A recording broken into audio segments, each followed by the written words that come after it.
পৃথিবীতে যত সুন্দরী মহিলা হোক 100 ভাগ পবিত্র কোন মহিলা আছে? আসতে বলেন। ওপরে ফিটফাট দেখতে কি হবে, ভেতরে সদরঘাট। তার হাতে কানে নাকে মুখে শরীরের বিভিন্ন জায়গায় ময়লা ভরা।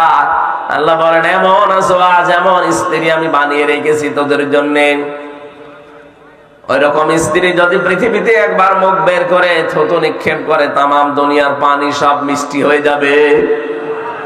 কোনদিন ওই মেয়েটা, ওই হুর, ওই স্ত্রী তোর উপরে রাগ করবে না। এখানে যত বড় আলেম হোক, স্বামী স্ত্রীর ভেতরে কোনোদিন ঠোকাঠুকি হয়নি এমন মানুষ পাবেন? এই যে এটাতে জিজ্ঞেস করেন। যত ভালো মানুষই মনে করেন না কেন, প্রত্যেকের ঠোকামুখি আছে। স্ত্রীর 100 ভাগ মন পাওয়া সম্ভব না। আল্লাহ বলেন এই নিয়ামতটা আমি নিজে বানাবো জান্নাতে, ওয়াজওয়াজুম মুতাহহারা। কোনদিন তোর বউ, তোর স্ত্রী তোর উপরে কোনদিন রাগ করবে না, মনোমালিন্য হবে না। জোরে বলেন সুবহানাল্লাহ। এটা যে কত বড় জরুরি দামি জিনিস, কত দরকারি জিনিস, আমরা যারা বিবাহিত তারা টের পাই। আজ হাজারো পরিবারে স্ত্রীর মন খারাপ থাকার কারণে স্বামীর আয়ু কমে যাচ্ছে। কারণে অকারণে স্ত্রী কথা বন্ধ করে দেয়। কি কথা বলছে না কেন? আর মেয়ে লোক যদি কথা বন্ধ করে দেয় বাড়িতে, ওই পরিবারের মতো এরকম অশান্ত পরিবারে দুনিয়ায় আর নেই। একটা ঘটনা পড়েছিলাম, স্ত্রীর সাথে কথা বলে না স্বামী, কি শাড়ি কেনা নিয়ে। স্বামী বলছে ঠিক আছে আমারও কথা বন্ধ, তুমি যদি নিজের থেকে কথা না বলো ছাতা আমিও বলবো না। এই রাতের বেলা শীত চলছে, স্ত্রীর কাছেও থাকে না, বাইরে থাকে। খড়কোটায় আগুন লাগিয়ে লাগিয়ে খড়কোটার আগুনের তাপ নেয়। আল্লাহর ইশারা 3 দিনের মাথায় একদিন খড়কোটার আগুন বেয়ে বেয়ে ওর লুঙ্গিতে লেগে গেছে, অত টের পায়নি। স্ত্রী জ্বালানোর ফাঁকা দিয়ে তাকিয়ে দেখছে আগুন লেগে গেছে জায়গায়। চিন্তা করছে এখন যদি কথা বলি তাহলে আমার প্রেস্টিজ নষ্ট হবে, কথা বলবো না, যাক ওর পুড়িয়ে যায় যাক। আবার মনে মনে ভাবে ওর যদি পুড়িয়ে যায় তাহলে আমার কি হবে, কি? কিন্তু কথা তো বলা যাবে না, কথা বললে আমার প্রেস্টিজ যাবে। কি করা যায়? স্ত্রী তখন জানালা থেকে মুখ অন্যদিকে ঘুরিয়ে জোরে জোরে বলতেছে, আমি কারোর সাথে কথাও বলি না, কারোর সাথে লুঙ্গিতে আগুন লাগলে তাও বলি না। স্বামী চিন্তা করছে হচ্ছে কি, তাকিয়ে দেখে লুঙ্গিতে আগুন। তাড়াতাড়ি আগুন লিভিয়ে বলছে দরকার নেই, জীবনে আর কোনোদিন বেঁচে থাকতে বউর সাথে কথা বন্ধ করবো না, এখনই পুড়িয়ে যেতাম। সম্মানিত মা বোন বিভিন্ন জায়গায় আছেন, আমি জানি, কান খাড়া করে শোনেন। এই দেশে হাজারো স্ত্রীর কারণে পুরুষ মানুষের আয়ু কমে যাচ্ছে। আপনি কারণে অকারণে বিনা কারণে স্ত্রী কথা বন্ধ করে দেয় স্বামীর সাথে, ও বেচারা শেষ পর্যন্ত মারতেও পারে না, সহ্যও করতে পারে না, মানসিক রোগী হয়ে যায়। এরকম পুরুষ মানুষ দেশে নেই? কারা কারা আছেন হাত তোলেন তো। অনেকেই আছে না। মা বোন যারা শুনতে পাচ্ছেন, এমনকি এই যে রেকর্ড হচ্ছে শুনবেন, আপনি কি মনে করছেন স্বামীর এই মন খারাপ নিয়ে আপনি জান্নাতে যেতে পারবেন? জীবনও না। কোন স্ত্রী যদি মারা যায় আর স্বামী যদি বলে মন থেকে যে না আমার বউ কিন্তু সত্যি ভালো ছিল, আমার মন মতো ছিল, নবীজি বলেন ওই স্ত্রীকে আল্লাহ নিজ গুণে মাফ করে দেবেন। আল্লাহ মেয়েদেরকে খাদিজাতুল কুবরার মতো হওয়ার তৌফিক দেন, বলেন আমিন। হযরতে খাদিজার জীবনী পড়লাম, কোনদিন হযরতে খাদিজাতুল কুবরা রাদিয়াল্লাহু তাআলা আনহা 1 ওয়াক্ত নামাজ পড়েননি, একটা রোজা রাখেননি, একটা টাকা তিনি যাকাত দেননি, একবারও তিনি হজও করেননি। কারণ এই বিধানগুলো সব তার ইন্তেকালের পরে নাযিল হয়েছে। একটা জীবনে নামাজ পড়লেন না, রোজা রাখলেন না, যাকাত দিলেন না, হজ করলেন না, অথচ আল্লাহ নিজে জান্নাতে তার জন্য একটা ঘর বানিয়ে পাঠিয়ে দিয়েছে স্বামী স্ত্রীর কাছে। নবীজি বসে আছেন, জিবরাইল এসে বলে হে নবী, আল্লাহ আমাকে একটা সুসংবাদ পাঠিয়েছেন যে খাদিজা আপনার স্ত্রী, তার জন্য আল্লাহ নিজে জান্নাতে একটা নয়েজ মুক্ত, আওয়াজ মুক্ত ঘর বানিয়েছে। ওই ঘরে খাদিজা ছাড়া কেউ প্রবেশ করতে পারবে না। আপনি খাদিজা আসলে বলবেন যে আল্লাহ তাকে সালাম দিয়েছে এবং আমি জিবরাইলও তাকে সালাম দিয়েছি। পৃথিবীতে একটা মহিলাকে আল্লাহ নিজে সালাম পাঠিয়েছেন। আর একজন মহিলা, সে ঘর চেয়েছিল আল্লাহর কাছে, এই জন্য আল্লাহ তার জন্য ঘর বানিয়েছিলেন, তার নাম আসিয়া। তার জন্য আল্লাহ ঘর বানাননি, তিনি ঘর চেয়েছিলেন। ইযে ক্বালাত রাব্বি ইবনিলি ইনদাকা বাইতান ফিল জান্নাতি ইলা আখির আয়া। হযরতে আসিয়া বলেছিল, মাবুদ তুমি আমার জন্য একটা ঘর বানিও জান্নাতে, যেখানে বসে বসে তোমারে দেখা যায়। তার জন্য আল্লাহ ঘর বানাননি, তিনি বানাতে বলেছিলেন তাই।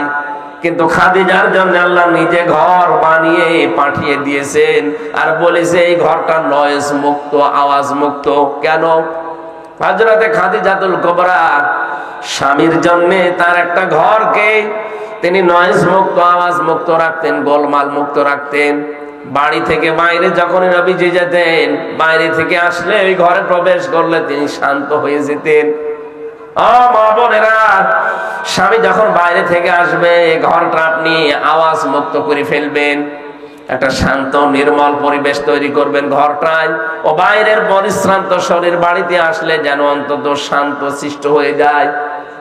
এমনও স্বামী আমরা এখানে আছি, বাইরে থেকে কর্মজীবন শেষ করে বাড়িতে আসলে মনে হয় ঘরটা জাহান্নাম। কথা বলেন না কেন? আপনাকে খাদিজাতুল কুবরার সাথে আল্লাহ জান্নাত দেবে, আন্দাজে দেবে।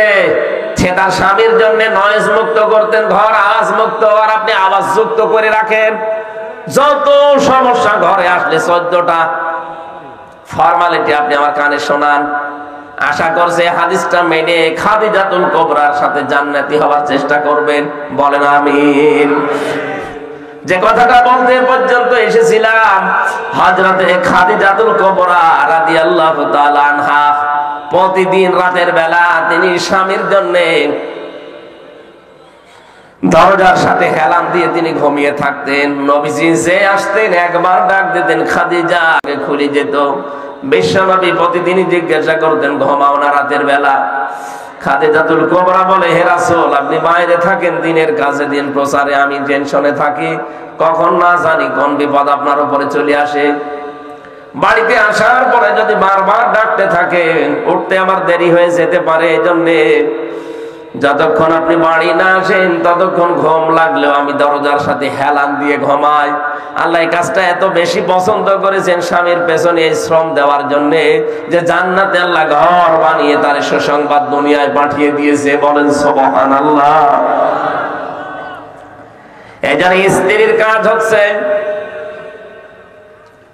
আজওয়াজুন মুতাহহারা, জান্নাতে আল্লাহ এমন পবিত্র স্ত্রী দান করবেন যে কখনো আপনাকে টেনশন দেবে না, আপনাকে আওয়াজ নয়েজ এগুলো দেবে না, সব সময় আপনার উপরে সন্তুষ্ট থাকবে।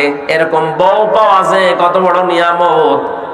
ওয়া রিদওয়ানুম মিনাল্লাহ, সবচাইতে বড় বিষয় আমার আল্লাহ নিজে তার সন্তুষ্টি প্রকাশ করবেন। বলেন সুবহানাল্লাহ। আমি শফিক সাহেবের বাড়িতে গেলাম, মেহমান হিসাবে উনি আমারে নিলেন। বাড়িতে যে সালাম দেওয়ার পরে বসিয়েছে, উনি যদি আমার উপরে রাজি খুশি না থাকে, ঠিক আছে এসেছে আর করবো কি, খাবারের থালা প্লেট নিয়ে বলছে, খা নে, আমার খুব ভালো লাগবে। আরে মেহমান হিসাবে আল্লাহ তোমাকে নিয়েছে, খাবারও দেবে, যদি ওই রকম নিয়ে খা এরকম না বলে মাছের কলিজা দিয়ে নিজের কুদরতি হাতে তুলে তুলে আপনাকে খাওয়ায়, আর বলে মেহমানেরা আজকে থেকে আমি তোমাদের উপরে খুব বেশি খুশি হয়ে গেলাম, তখন মেহমান খেয়ে থাক না খেয়ে থাক এমনিতেই পেট ভরে যাবে।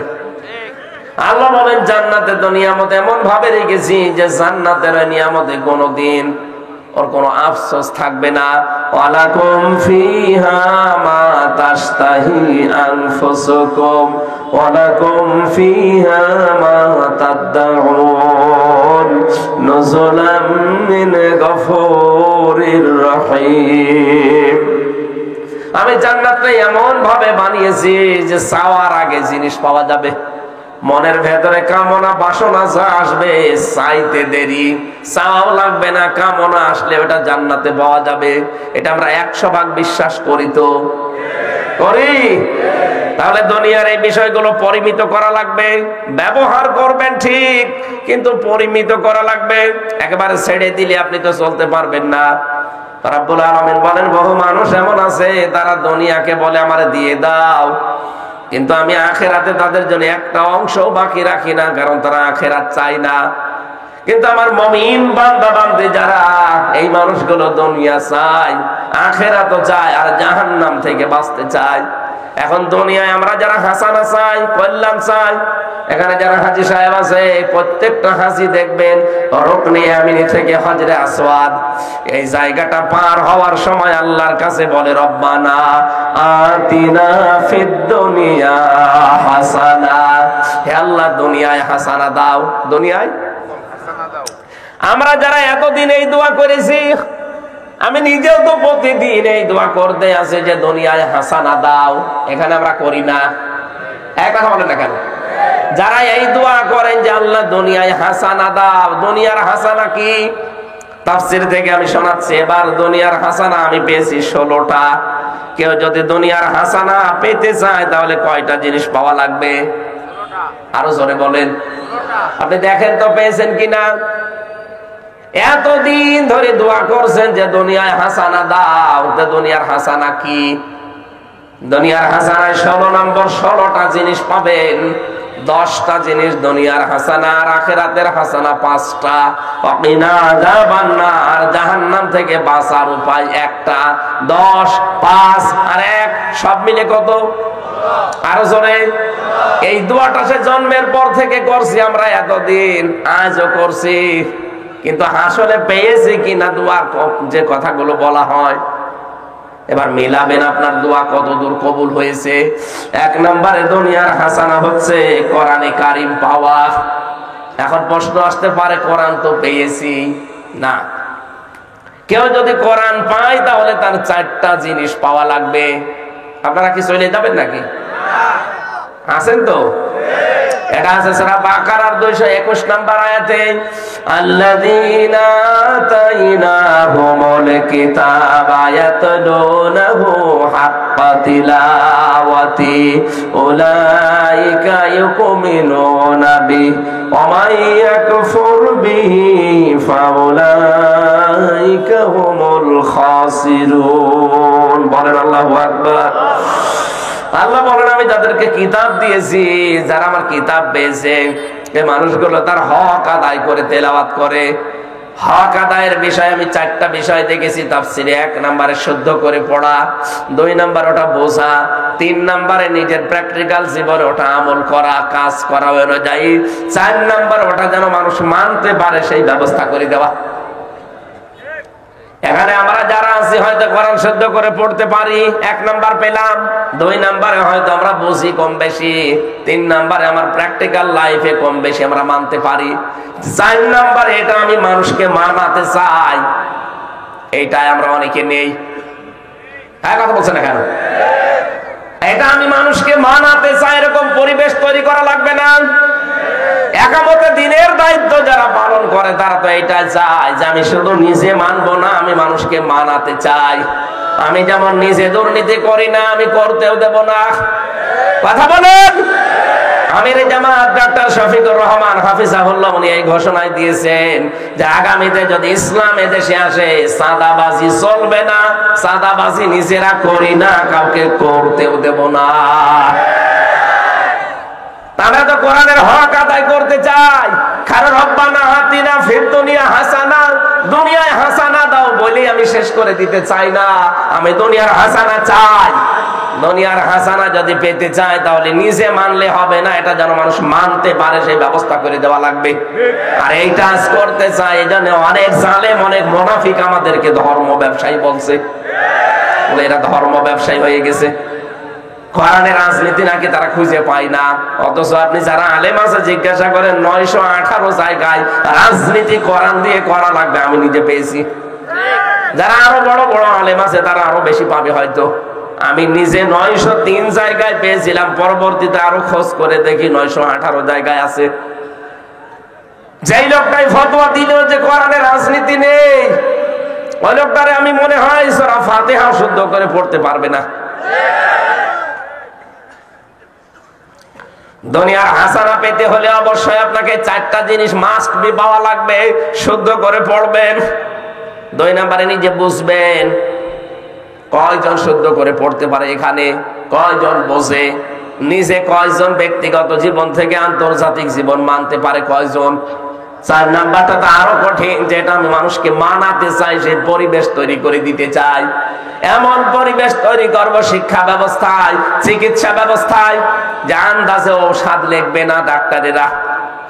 অনেকে বিভিন্ন জায়গার হাল হাদিয়া তৌফা পেয়ে এমন এমন ঔষধ লেখে, ঔষধে কাজ তো হয় না, রোগ আরো বাড়ে।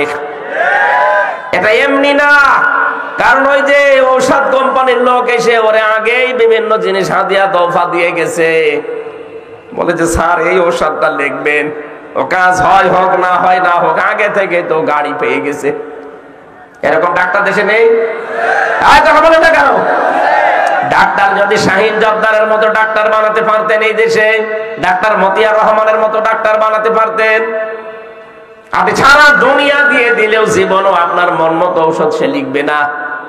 রাজশাহীর ডাক্তার ফাতেমা সিদ্দিকার মতো ডাক্তার বানান, সারা বাংলাদেশ লিখে দেবেন, তারপরও আপনি উল্টা পাল্টা ঔষধ লিখবে না। অথচ কত ডাক্তারের দেখি সব বেতন দরজা দিয়ে দেওয়া থাকে, আগে থেকে সব পেয়ে যায়, এই জন্য এমন ঔষধ লেখে রোগী বাঁচানোর তাগিদার মরে যায়। এজন্য সব বিভাগগুলো মুক্ত করা লাগবে, যেন মানুষ এখানে আল্লাহর বিধান মানতে পারে, সেই ব্যবস্থা আমি করতে চাই। আর আমার যতটুকু বিশ্বাস, একামতে দিনের দায়িত্ব যারা এদেশে পালন করে তারা এইটাই চায়, যে আমি নিজে মানবো তা না, আমি মানুষকে মানাবো। কথা বলেন ঠিক কিনা? এটা যদি আপনার কাছে রাজনীতি মনে হয়, হ্যাঁ এটা আমার রাজনীতি। আমি কোরআন নিজে পড়বো শুদ্ধ করে, আমি বসবো, আমি নিজে মানবো, আমি মানুষকে মানাবো। বলেন, এটা মানুষকে মানাতে গিয়ে যদি ঝামেলা হয়, হ্যাঁ আমার ঝামেলা হবে। যদি এর জন্য দল করা লাগে আমি দল করব, এর জন্য যদি মিছিল করা লাগে মিছিল করব, যদি ভোট দেওয়া লাগে ভোট দেবো। কারণ আমি চাই কোরআন মানুষ যেন মেনে নিতে পারে, সেই পরিবেশ দরকার না? হাজারো জায়গায় কোর্টে যাবেন, কুমিল্লার কোর্টে, কোর্টের ইট পর্যন্ত টাকা চায়। বেশি বললাম? কোর্টের ইট না, কোর্টের ম্যাজিস্ট্রেট পর্যন্ত টাকা চাইতে পারবে না, এরকম কোর্টও পৃথিবীতে নবীজি বানিয়েছিলেন। সেই রকম কোর্ট তো আমরাও বানাতে চাই। রব্বুল আলামিন বলেন, যারা দুনিয়ার হাসানা চাও, এইটা এখানে বসেন। 2 নম্বরে কোরআনের হেদায়েত আপনাকে পাওয়া লাগবে। 3 নম্বরে পরিশ্রম করতে পারা, এটা দুনিয়ার হাসানা। আজ আমরা বসে খেতে চাই না, শ্রম দেওয়া লাগবে। লাকাদ খালাকনাল ইনসানা ফি কাবাদ, অবশ্যই আমি আল্লাহ মানুষকে বানিয়েছি কঠোর পরিশ্রমের পর পরিশ্রম দিয়ে। আপনার বাবার স্ফলিঙ্গ দিয়ে যখন এই দ্রুত গতিতে বীর্যটা বের হয়ে যায়, বিজ্ঞান এখন কম্পিউটারে দেখতে পাচ্ছে 1 ফোঁটা নাপাক পানির ভেতরে 40,000 আমির হামজা তৈরি হওয়ার ক্ষমতা আছে 1 ফোঁটা নাপাক পানির ভেতরে।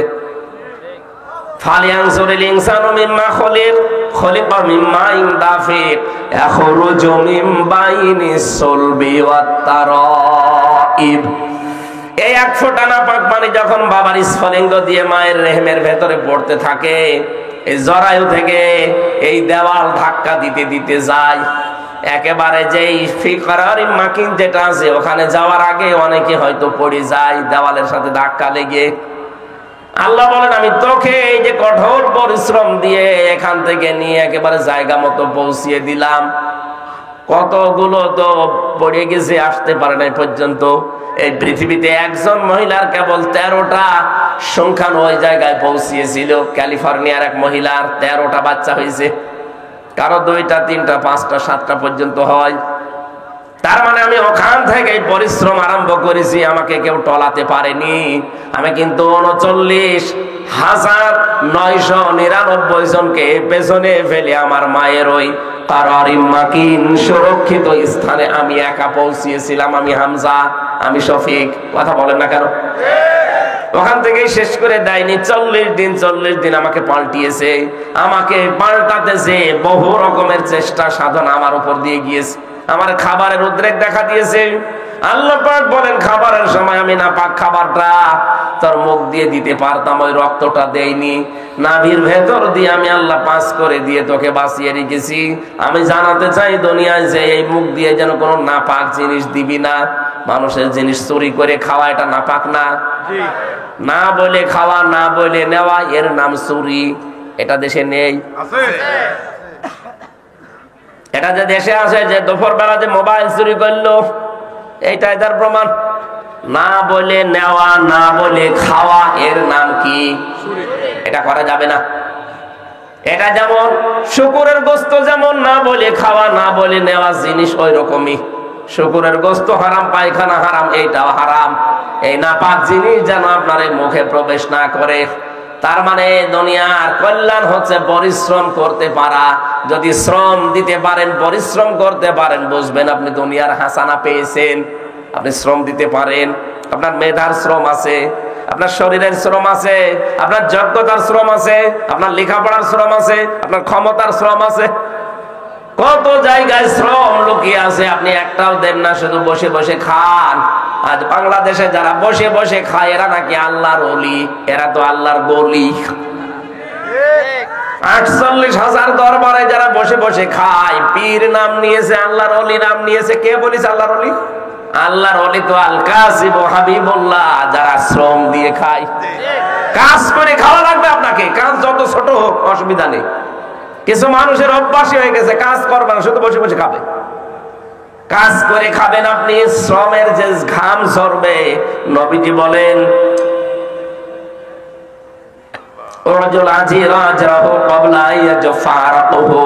শ্রমিকের ঘাম শুকিয়ে যাওয়ার আগে তার টাকাটা হাতে ধরিয়ে দাও। এত মর্যাদা, এত মূল্য শ্রমিকের। এই জন্য আমরা শ্রম যদি দিতে পারি, আপনি বুঝবেন আপনি আল্লাহর হাসানা দুনিয়ায় পেয়েছেন। 4 নম্বরে দুনিয়ার নিরাপত্তা পাওয়া। পেয়েছি আমরা নিরাপত্তা। অমান দাখলাহু কানা আমিনা।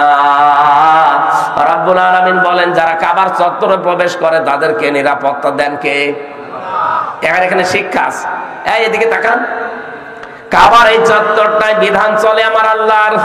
এখানে কোনো শিরিক নাই। কথা বলে না কেন? শিরিক নেই এখানে। এই জন্য আমার আল্লাহ জায়গাটা নিরাপত্তা দিয়েছেন। আমার বাংলাদেশ কি কাবা শরীফ? বলেন বলেন। এইটাকে যদি আমরা এখন নিরাপত্তা দিতে চাই, মাস্ট বি এই জায়গাটাও শিরিক মুক্ত করা লাগবে। সুতরাং 56,000 বর্গ মাইল যদি আমরা শিরিক মুক্ত করতে পারি, এই দেশটাও আমার আল্লাহ নিরাপত্তা দিয়ে দেবেন। সূরা আনআম 7 নাম্বার পারা 17 নাম্বার পৃষ্ঠার প্রথম নাম্বার লাইনের 82 নাম্বার আয়াতের প্রথম অংশটা পাবেন। আল্লাযীনা আমানু ওয়া লাম ইয়ালবিসু ঈমানাহুম বিযুলমিন উলাইকা লাহুমুল আমনু ওয়া হুম মুহতাদুন। রাব্বুল আলামিন বলেন যারা ঈমান আনে, ঈমানের সাথে এখানে জুলুম মানে শিরিক। তাফসিরে আছে জুলমিন আই শিরকিন, যারা নিজেদের ঈমানের সাথে শিরিক মিশ্রণ করবে না। শিরিক এখন কাকে বলে এটা আপনাকে আগে জানা লাগবে। আল্লাহ যেটা পারে ওইটা অন্য কেউ পারে, এই কথা বিশ্বাস করার নাম শিরিক। আর আসতে বলেন বলেন তাই দুনিয়া চালাতে পারে কে? আরো জোরে, আলা লাহুল খালকু ওয়াল আমরু।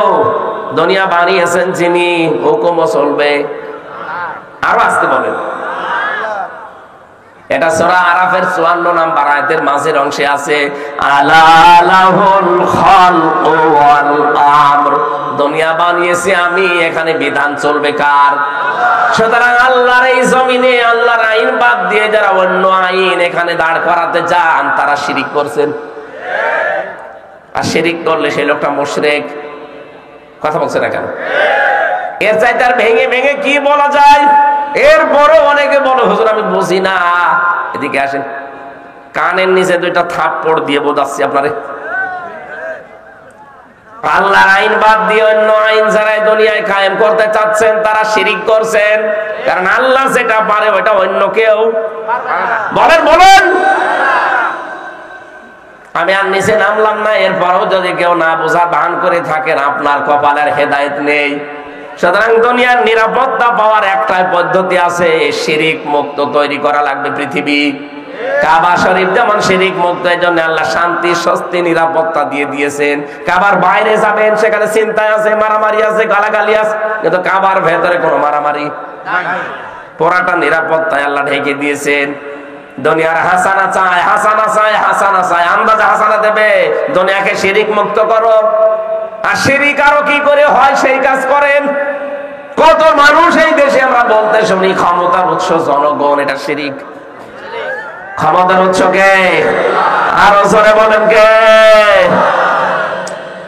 আমার এর চাইতে আর ভেঙে বোঝানোর কায়দা নেই, আপনি এখন না বুঝলে বাড়ি চলে যেতেন। যান 5 নম্বরে শান্তি সুখ পাওয়া। শান্তি আমি পেয়েছি 3টা, সুখ পেয়েছি 4টা, সব মিলে 7টা। শান্তির আরবি হচ্ছে রাহাতুন, শান্তির আরবি হচ্ছে ইসলাম, সিলমন, সালমন। আর সুখের আরবি হচ্ছে রাহাতুন। সুখ 3 প্রকার হয়, শান্তি 4 প্রকার হয়। এত কথা আল্লাহ কোরআনের এই আয়াতের ভেতরে লুকিয়ে রেখেছে। আমরা মনে করি রব্বানা আতিনা ফিদ দুনিয়া হাসানা, একটা দোয়া, দোয়া, কিন্তু সব এর ভেতরে আমার আল্লাহ দিয়েছেন। আমি তো এই দোয়াটা নিয়ে বিশ্লেষণ করে দেখেছি, দুনিয়া আখিরাতে যা আছে সব এই দোয়ার ভেতরে আছে। এই দোয়াটা যদি কেউ সত্যি পেয়ে যায়, সে দুনিয়া আখিরাত সব পেয়ে গেছে। বলেন সুবহানাল্লাহ। 6 নম্বরে পেয়েছি সুস্থতা, এটা দুনিয়ার হাসানা। এরপরে ভালো যানবাহন পাওয়া, এটা দুনিয়ার হাসানা। এরপরে হালাল কর্মজীবন, এটা যদি আপনি পেয়ে যান, এটা দুনিয়ার হাসানা। উত্তম বাসস্থান যদি পেয়ে যান, এটা দুনিয়ার হাসানা। কোরআনের সমাজ দুনিয়ায় পেয়ে যাওয়া দুনিয়ার হাসানা। এরপরে সন্তান যেন ভালো হয়, এটা দুনিয়ার হাসানা। এরপরে স্ত্রী যেন ভালো হয়, দুনিয়ার হাসানা। ধৈর্য যেন সব কাজে ধরা যায়, এটা দুনিয়ার হাসানা। এই 10টা বিষয় আমি তাফসীর থেকে পেয়েছি হাক্কানিতে, যে দুনিয়ার হাসানা যদি কেউ পেতে চায়, এই 10টা বিষয় তাকে পাওয়া লাগবে। এখন আপনি বলেন এই 10টা আপনি পেয়েছেন কিনা? রব্বুল আলামিন বলেন ফিল আখিরাতি হাসানা, আখিরাতের হাসানা 5টা। মরণ যেন ভালো হয়। ভালো মরণ ওইটা যেটা গলায় দড়ি দিয়ে হয়, বিষ খেয়ে হয়। কোনটা? শহীদের মরণ, শাহাদাতের মরণ যেটা, এটা দুনিয়ার হাসানা, আখিরাতের হাসানা। কবর যেন ভালো হয়, ভালো কবর ওইটা যেন পাকা করা হয়, যেটা মোজাইক পাথর দেওয়া হয়। হযরত উসমানের মতো মানুষ পড়ে আছে, মাথার কাছে একটা পাথর দেওয়া মাত্র। আর বাংলাদেশে গরু ছাগল মরে যায়, কবর 2 তলা হয়। কে বলেছে আপনাকে কবর পাকা করা লাগবে? বঙ্গবন্ধুরে কবর পাকা করতে এর আশপাশে কত টাকা খরচ হয়েছে। জিয়াউর রহমানের কবর পাকা করতে কেন করা লাগবে? মাওলানা মতিউর রহমান নিজামী পড়ি নেই, মাওলানা দেলাওয়ার হোসেন সাইদি পড়ি নেই। কেন আপনার কবর এত সুন্দর করে পাকা করে মোজাইক পাথর দিয়ে এত বিউটিফাই করা লাগবে? দুনিয়ায় যদি কবর ভালো কবর ওইটা হতো যেটা পাকা কবর, তাহলে রাসূলুল্লাহ কবর কি করতো আপনি টের পাচ্ছেন? খালি তার লাশটা চুরি করার জন্য খ্রিস্টানরা ইহুদিরা চেষ্টা করেছিল। এই জন্য বাদশাহ নুরউদ্দিন জঙ্গি রহমতুল্লাহ আলাইহি সীসা গলা প্রাচীর দিয়ে, একেবারে সীসা গলা প্রাচীর দিয়ে পাতাল পর্যন্ত ওটা কবরটাকে সংরক্ষণ করে দিয়েছে, কেউ যেন আর ভাঙতে না পারে। কিন্তু সাহাবীদের যতগুলো কবর আমি দেখেছি, হযরতে ফাতেমা, হযরতে ওসমান পড়ে আছে। এত বড় বড় জান্নাতি সাহাবী, কবর পাকা করা দূরের কথা, একটা মাত্র পাথর দেওয়া, বোঝাও যাচ্ছে না এটা কবর কিনা। এই জন্য ভালো কবর ওইটা, সেই কবর বোঝা যায় না। আল্লামা সাইদির কবরে যান, দেখেন পড়ে আছে একটা সাধারণ ভাবে। আখিরাতের হাসানা আপনি পাচ্ছেন না। এজন্য ওসিয়ত করে যাবেন যে আমার কবরের জন্য 10 লাখ টাকা বাজেট করার কোনো দরকার নেই, ওই টাকাগুলো গরিব মানুষের সংসার চালাতে দিয়ে দিও। 3 নম্বরে হাসর যেন ভালো হয়। ভালো হাসর হবে হামানের সাথে, কারুনের সাথে। ভালো হাসর হওয়ার জন্য ভালো মানুষ লাগবে। আলমার ও মামার হাব্বা, যার সাথে আপনার মহব্বত ছিল কিয়ামতে আল্লাহ তার সাথে হাসর করাবে। মাওলানা শফিক সাহেবের সাথে আমার মহব্বত আছে, কিয়ামতের দিন আল্লাহ আমার হাসর করাবে ওনার মতো আলেমের সাথে। আর আপনার সম্পর্ক হচ্ছে বাহার মিয়ার সাথে, আপনার হাসরও হবে বাহারের সাথে। 4 নম্বরে হাউজে কাউসার যেন পাওয়া যায়। হাউজে কাউসার পাবে কারা? ফাসাল্লি লিরাব্বিকা ওয়ানহার, যারা দুনিয়ায় নামাজ আদায় করে আর কোরবানি করে, ত্যাগ তিতিক্ষা সহ্য করে ইসলামের জন্য। 5 নম্বরে নবীর সুপারিশ যেন পাওয়া যায়। নবীর সুপারিশ পাবে কারা? সূরা তাহা 109 নম্বর আয়াতে আছে, ইয়াউমা ইযিল্লা তানফাউশ শাফাআতু ইল্লা মান আযিনা লাহুর রাহমানু ওয়া রাদিয়া লাহু কাওলা। এই 5টা জিনিস যদি আপনি পেয়ে যান দুনিয়ায় মরণের পরে, তাহলে আপনার আখিরাতের হাসানা আপনি পাবেন।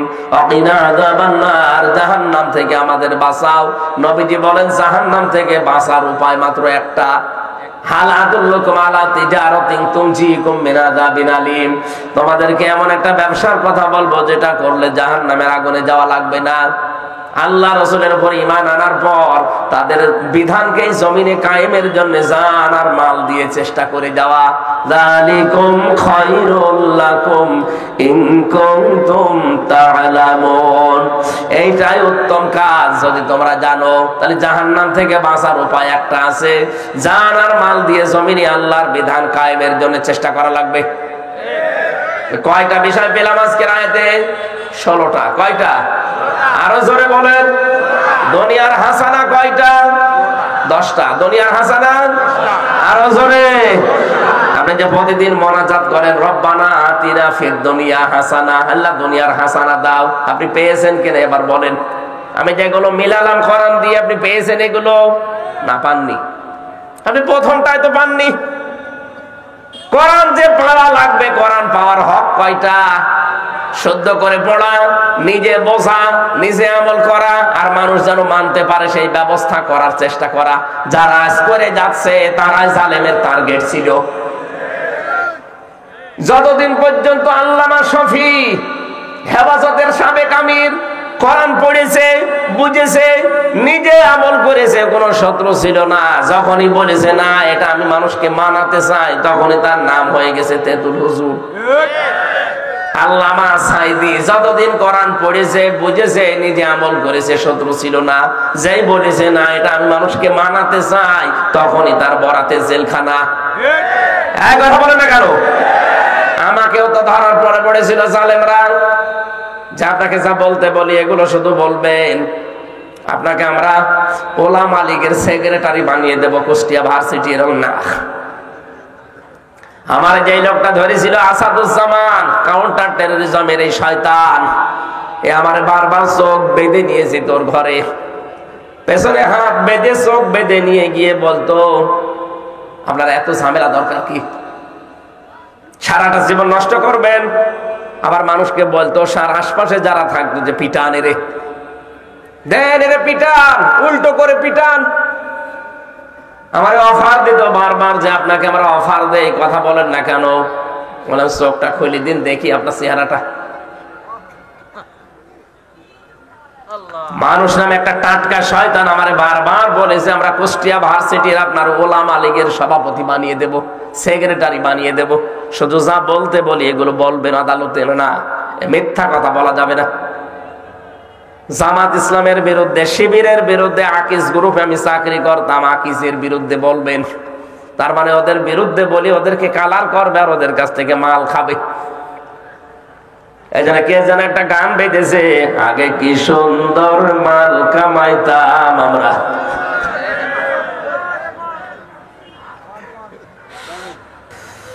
কুমিল্লা জেলার আদর্শ থানা, আদর্শ সদরের অন্তর্গত 1 নম্বর কালীর বাজার ইউনিয়ন, সৈয়দপুর আকামত আলী মাস্টার বাড়ির উদ্যোগে, সৈয়দপুর আকামত আলী মাস্টার বাড়ি সফরা বিবি দারুল কোরআন মাদ্রাসা কমিটি ও যুব সমাজের উদ্যোগে আয়োজিত 2 দিন ব্যাপী ঐতিহাসিক তাফসিরুল কোরআন মাহফিল 12 বছর চলছে এখানে। প্রথম রজনীর স্বনামধন্য সভাপতি যারা মাওলানা আব্দুল জব্বার দামাত বারকাতুহুল আলিয়া, এতক্ষণ যারা আলোচনা রাখলেন মাওলানা হুসাইন মাহফুজ চুয়াডাঙ্গা, মাওলানা বদরুল ইসলাম খান, আগামীকাল যারা আসবেন এখানে বিশ্বনন্দিত মুফাসসিরে কোরআন মাওলানা কারি আব্দুল্লাহ আল আমিন ঢাকা, মাওলানা শামীম বিন সাইদি, আল্লামা দেলাওয়ার হোসাইন সাইদি রহমতুল্লাহ আলাইহির সুযোগ্য সন্তান, মাওলানা ইয়াহিয়া তাকি, মাওলানা জোনায়েদ আহমেদ, অন্যান্য ওলামা একরাম যারা আসবেন সবার জন্য দোয়া করছি। মঞ্চে বসা আছেন বড় ভাই মাওলানা শফিকুল ইসলাম, মাহফিল যাদের মাধ্যমে নিয়েছে আপনাদের এলাকার সন্তান জানাব ময়নুল মাস্টার, মঞ্চে বসা সম্মানিত ব্যক্তিবর্গ, সামনে বসা মুসলমান ভাইরা, পর্দার আড়ালের সম্মানিতা মা এবং বোনেরা, প্রশাসনের ভাইরা, প্রাণ প্রিয় কুমিল্লাবাসী, আল্লাহর দরবার শুকরিয়া জানাচ্ছি যিনি আমাদেরকে মানুষ বানিয়েছেন। অন্য কিছু বানাতে পারতেন, অন্য কিছু যদি বানাতেন এরকম সম্মান দিতেন না। ওয়ালাকাদ কাররামনা বানি আদম, আমি বনি আদম সন্তানকে সম্মান দিয়েছি। অথচ পৃথিবীতে আদম সন্তানের সম্মান নিয়ে সবচাইতে বেশি খেলা করা হয়। কথা বোঝেন? 15.5 বছরে বহু মানুষ খেলা করেছে, এখন সামনে যেন আর খেলা কেউ করতে না পারে। মানুষের সম্মান নিয়ে সিনেমিনা খেলা যাবে না।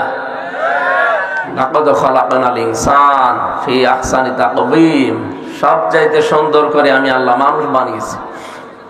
আপনি অন্য কিছু নিয়ে খেলা করেন, মানুষের জীবন নিয়ে খেলা করবেন কেন? তার সম্মান নিয়ে খেলা করবেন কেন? ইন্নাল মুলুকা ইযা দাখালু ক্বরিয়াতান আফসাদুহা ওয়া জাআলু আইজ্জাতা আহলিহা আদিল্লা ওয়া কাযালিকা ইয়াফআলুন। সূরা নামলের 34 নম্বর আয়াতের মাঝের অংশে আল্লাহ দিয়েছেন পৃথিবীতে যারা জালেম, যদিও এটা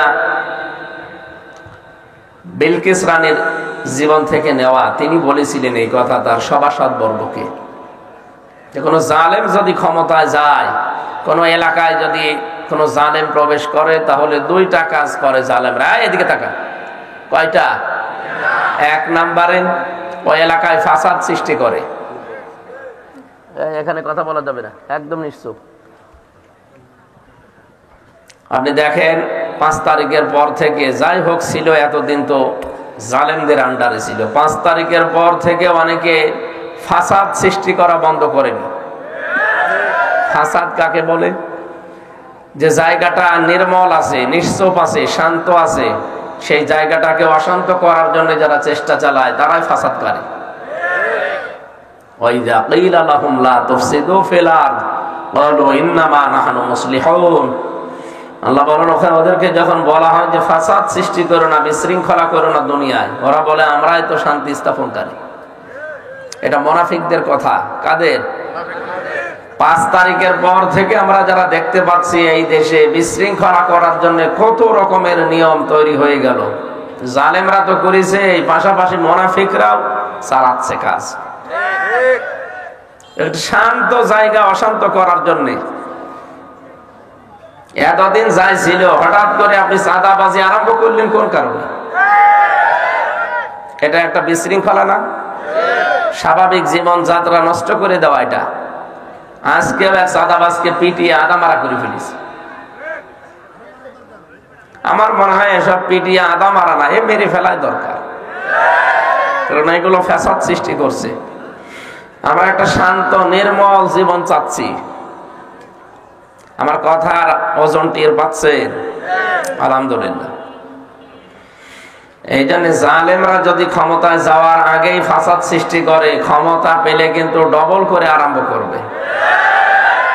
রানী বিলকিস এটা জানিয়েছিল তার সভাসদ বর্গদেরকে যে সুলাইমান নবী আসতেছে। মনে করেছে সুলাইমান নবী মনে হয় এরকম জালেম। যেখানে জালেম যদি এলাকায় প্রবেশ করে, প্রথমেই তারা ফাসাদ সৃষ্টি করতে থাকে, একটার পর একটা। তাসবির দানা ছিঁড়ে দিলে যেভাবে পড়তে থাকে ওরা তাই করে, একটা শেষ হতে হতে আরেকটা আরম্ভ করে। 2 নম্বরে ওই দেশে যারা সম্মানিত মানুষ তাদেরকে তারা অসম্মান করে। আমরা এটা সেই 53.5 বছর ধরেই দেখছি। সম্মানিত মানুষদেরকে যারা ক্ষমতা চায় তারা আগে অপমান করার জন্য চেষ্টা চালায়। সর্বজন বিদিত এই দেশে, আলেমদের ভেতরেও সাধারণ মানুষের ভেতরেও। মাওলানা দেলাওয়ার হোসাইন সাইদি রহমতুল্লাহ আলাইহি বলেন তো, এই লোকটাকে সবাই কম বেশি ভালোবাসে না? আপনারা করলেন কি? 13টা বছর তার জীবন থেকে নষ্ট করে দিলেন। সেই ঘরটার ভেতরে থাকতো, আমার পাশের একটা দেওয়াল ছিল মাঝখানে, শুধু পাশের জেলখানায় উনি ছিল 1 নম্বরে, আমি ছিলাম 4 নম্বরে। কিভাবে রাখতেন তাকে! জালেমদের রাগ ছিল এত বেশি, কারণ ওদেরকে যা বলে দিত দাদারা, ওরা তাই করত। ওনাকে মেরেও ফেলা হয়েছে দাদাদের হুকুমে, ওনাকে মেরে ফেলা হয়েছে দাদাদের হুকুমে, এটা এখন প্রমাণ পাওয়া যাচ্ছে।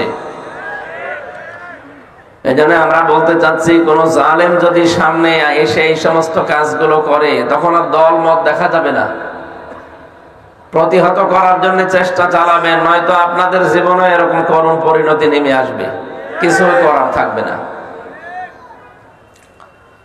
রজব মাস চলছে, এটা বিশ্বনবীকে এই মাসে আল্লাহ নিজের গবেষণাগারে নিয়ে গিয়েছিলেন। 27টা বছর একাধারে নিজে হাতে কলমে তাকে শিখিয়েছেন, 14টা বিষয় শিখিয়েছিলেন। সামনে যেহেতু একটা কল্যাণময় রাষ্ট্র নবীকে দিয়ে গঠন করাবেন, একটা শান্ত নির্মল কল্যাণময় রাষ্ট্র তৈরি করতে কি কি কর্মসূচি হাতে নেওয়া লাগে, এগুলো আল্লাহ তাকে 27 বছর ধরে ধরে শিখিয়েছিলেন। আমরা এই দেশে যারা গবেষণা করি, যারা পিএইচডি করি, এমফিল করি, 2 বছর আর 5 বছর, খুব মিলে 7 বছর লাগে। গবেষণা করতে কয় বছর লাগে বলেন তো? মাত্র 7 বছর। একটা বিষয়ের উপরে আপনাকে ডক্টরেট ডিগ্রি দিয়ে দেবে। অথচ মুহাম্মদ রাসূলুল্লাহকে আল্লাহ নিজে শিক্ষক হয়ে 27 বছর মাত্র 14টা জিনিস শিখিয়েছেন।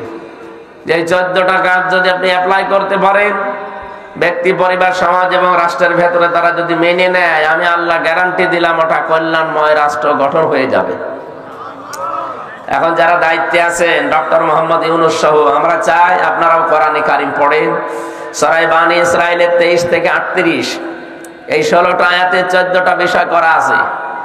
এগুলো আমাদের ব্যক্তি, পরিবার, সমাজ এবং রাষ্ট্র এবং আন্তর্জাতিক মহলে যতটুকু পারেন অ্যাপ্লাই করেন, তাহলে এই দেশটা দাঁড়িয়ে যাবে। যদিও জালেমরা বিশাল ঋণের বোঝা আমাদের দিয়ে গেছে। উনি যাওয়ার সময় যে 14টা ব্রিফকেস নিয়ে গেল, সব তো মাটি ভরা ছিল, কি ছিল? সবগুলো নিয়ে চলে গেছে। তারপরও আমরা দাঁড়িয়ে যাব, কারণ আমাদের এই দেশের মানব সম্পদ যারা আমরা আছি, মানুষ না, আমরা সম্পদে পরিণত হব ইনশাআল্লাহ।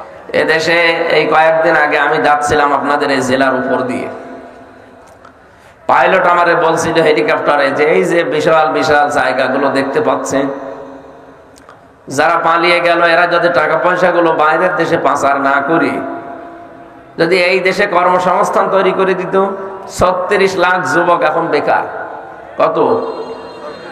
এই মানুষগুলোর কর্মসংস্থান তৈরি হয়ে গেলে এরা চুরি, ডাকাতি, ছিনতাই, চাঁদাবাজি এগুলো করতো না। মানুষের পেটে যখন খাবার না থাকে তখনই থাবা দেয়। এরা তো টাকা সব পাচার করে হয় সাহেব পাড়া নাই বেগম পাড়া বানিয়েছে। আমার কুষ্টিয়ার মাহবুবুল আলম হানিফ, ওর জীবনে আজকে 21 মিনিট ধরে একটা ডকুমেন্টারি দেখলাম। কি করেছে লোকটা! 15 বছর আগেও মাছ বিক্রি করতো, আর 15 বছরে কত হাজার হাজার কোটি টাকার মালিক, শুধু হাসিনার বিয়ে হওয়ার কারণে। সব ভিডিও আকারে দেখাচ্ছে সাংবাদিকরা। এতদিন প্রচার করেননি বলে করবো কি করি? এখন সুযোগ পেয়েছে, কানাডায় কি বাড়ি বানিয়েছে। ও যদি কিয়ামত পর্যন্ত হায়াত পায় আর যদি বৈধ উপায় করে, ওই বাড়ি বানানো ওর দ্বারা সম্ভব না। সব আমাদের টাকা। কুষ্টিয়া জেলার টয়লেট থেকেও টাকা নিত। ওই যে পৌরসভার যে টয়লেট আছে না, ওখানে যারা টয়লেট করতে যাবে 5 টাকা দিয়ে, 2 টাকা দিয়ে, পোষাবে 2 টাকা, পায়খানায় 5 টাকা, ওখান থেকেও টাকার ভাগ নিত। এই টাকা দিয়ে গড়েছিল বিশাল সাম্রাজ্য। আগেই ছেলে, মেয়ে আর বউকে পাঠিয়ে দিয়েছে। পরে এই যে পালিয়েছে। আমি মালয়েশিয়া গিয়েছিলাম কয়েকদিন আগে, দেখি এখানে সাহেব পাড়া আছে। ওই শয়তানরা তো আর সাহেব পাড়ায় থাকে না, থাকে সব হোটেলে। যেই হোটেলে উঠে নিচে নেমে দেখি দুই শয়তান বসে চা খায়। কি গো এখানে? হুজুর আমরা আগে পালিয়েছি। দিনকাল ভালো না বুঝতে পারছিলাম, এই জন্য আগেই পালিয়েছি। কেন সাহেব পাড়ায় থাকবেন না? না, ওখানে থেকে মাইর খাবো। এদেশেও বাঙালি আছে, ওখানে তালা মারা সব। যদি দেখে যে বাড়িতে আমরা আছি, পিটিয়ে ভর্ত মানিয়ে ফেলবে। কি করলেন আপনি? টাকাগুলো যদি দেশে কাজে লাগাতেন, এভাবে পালানো লাগতো না। আর এই মানুষগুলোকে বাইরে যে অনেকে ঝাড় দেয়, রাস্তা ঝাড়ু দেয়, টয়লেট পরিষ্কার করে, বাংলাদেশ থেকে যারা বাইরের দেশে যায়, বহু মানুষকে আমি দেখেছি। এইরকম কাজ বাইরে যে করা লাগতো না, নিজের দেশে অন্তত সম্মানজনক একটা কর্মজীবন তৈরি হতো। তারপরও শয়তানরা যখন সব নিয়ে গেছে, এখনো যা আছে, আমাদের 18 কোটি মানুষের 36 কোটি হাত আছে। এই হাতগুলোকে আজ আমরা কর্মের হাত বানাবো, তাহলে এই জনসংখ্যা জনসম্পদে পরিণত হবে ইনশাআল্লাহ। মানুষকে আল্লাহ বলেন আমি সম্মান দিয়েছি। সুতরাং মানুষের সম্মান নিয়ে সিনেমিনি খেলা যাবে? আরো জোরে বলেন। এদের সম্মান দেওয়া লাগবে। সম্মানিত মানুষদেরকে যারা সম্মান দিতে চান না, আল্লাহ উল্টা করে তাদেরকে ওই বিপদে ফেলে। এই যে কুমিল্লা জেলা না, এটা এর পাশের জেলা চাঁদপুর, ওখানে আল্লাহর এক মহিলা ওলি ছিল, বলতো ফিটনেস বিহীন বিএনপি, লাইসেন্স বিহীন জামাত। কি দীপমণি? আমি এই যে মামলার হাজিরা দিতে যাই, তো ওই আল্লাহর ওলির সাথে দেখা হয়। ও যা যা বলেছে ওই কথা আল্লাহ ওর উপরে এখন উল্টো করে ফেলিস। ওর এখন ফিটনেসও নেই, লাইসেন্সও নেই। চেহারার যা অবস্থা, ফিটনেস আছে শুকিয়ে গেছে, আর লাইসেন্স তো নেই। জালেমদেরকে আল্লাহ এত করেন পরিণতি দেবে ভাবতাম, কোরআনে পড়তাম, কিন্তু মনে হয়তো আরো দেরি হবে। এত তাড়াতাড়ি আল্লাহ দিয়ে দেবে আমি জানতাম না। যা যা বলেছে ওরা, আল্লাহ মনে হচ্ছে ওইটা উল্টিয়ে ওদের উপরে কাজে লাগাচ্ছে। বলেন তো এখন বাস্তবে আপনি অন্যদিকে নেবেন না। এই দীপমণি, শেখ হাসিনা, আর একজন তো আল্লাহর ওলি মরিয়েই গেল, মতিয়া চৌধুরী। ওটা নাই, গেছে গেছে, আল্লাহ যা করে করুক। তো এই যে দুইজন এখনো বেঁচে আছে, এদেরকে কেউ কাজের মহিলা হিসাবেও বাড়িতে এখন নেবে? বলে যে ভাই এটা একটু নেন, কাজ করে খাবে, তাও নেবে না। কারণ চেহারার ফিটনেসও নেই, লাইসেন্সও নেই। সেই মানুষগুলো, কত মানুষ, কত জীবন নষ্ট করার পেছনে কারণেরা আপনি জানেন? শিক্ষা ব্যবস্থায় বসেছিল এই মহিলা, শিক্ষা তাকে ধ্বংস করে ফেলেছে। এরপরে যে শয়তান হাতে নিয়েছিল, ওটা আবার আরেক শয়তান, ইসকনের সদস্য মহিবুল হাসান। কি কথা বলছে না কেন? নওফেল নাকি যেন নাম, চট্টগ্রামের, আপনাদের এই বিভাগে বাড়ি। জীবনটা শেষ করে দিয়েছে আমাদের বাচ্চাদের। ক্লাস 8-এর বই পড়াছি তো। একটা বাবা যদি শিক্ষক হয়, তার মেয়েকে যদি পড়ায় ক্লাস 8-এ, জীবনেও পড়াতে পারবে না, এমন এমন কিছু ওরা দিয়েছিল। নাউযুবিল্লাহি মিন যালিক। আল্লাহ আমাদের হাতে ধরে বাঁচিয়েছে। সুতরাং আমরা মানুষের সম্মান দেব, আমাদেরকে নাই আল্লাহ ওই করুণ পরিণতি আবার দেবে। ফাতিলকা বুয়ুতুহুম খাবিয়াতাম বিমা যালামু, সূরা নমলের 52 নম্বর আয়াতে আছে। আল্লাহ বলেন এই সেই ঘরগুলো, এই যে এই সেই ঘরগুলো, খাবিয়াতাম বিমা যালামু, জালেমদের জুলুমের কারণে এগুলো আমি জনশূন্য করে দিয়েছি, পরিত্যক্ত বানিয়ে দিয়েছি। এ পর্যন্ত আল্লাহ বলে শেষ করে দেয়নি, পরেরটা আবার আমাদের জন্য। আপনারা আছেন তো? আয়াতটা কত বাস্তব। কুষ্টিয়ার হানিফের বাড়ি, ইনোর বাড়ির দিকে তাকান। ওদের বাড়ি ঘর গুলো শুধু মানুষ ভেঙেই দেয়নি, পোড়াটা এখন জাতীয় টয়লেট হয়ে গেছে। মানুষজন দেখি 4-5 জন করে যায়, কেউ এদিকে, কেউ এদিকে, কেউ এদিকে, কেউ এদিকে, মনে হচ্ছে যে জামাত বদ্ধ টয়লেট চলছে। এমনি আল্লাহ এগুলো করেনি। এই বাড়িগুলোতে বসে বসে ওরা দুর্বিসন্ধি করতো, কাকে সকাল বেলা বিপদে ফেলবো। কি বেশি বললাম আমি? ওখানে বসে বসে জুলুমের দুর্বিসন্ধি হতো। যে কাকে বিপদে ফেলবো সকালে বিনা কারণে এরকম একটা মানুষকে ধরিয়ে দিত। কিছু জানে না লোকটা, ঘরে ঘুমিয়ে আছে, ঘুম থেকে উঠে দেখছে থানার হাজতে। কি গো এখানে কি? বলছে তুই গাছ কেটেছিস। কখন? স্বপ্নে। এটা কুমিল্লায় ছিল না?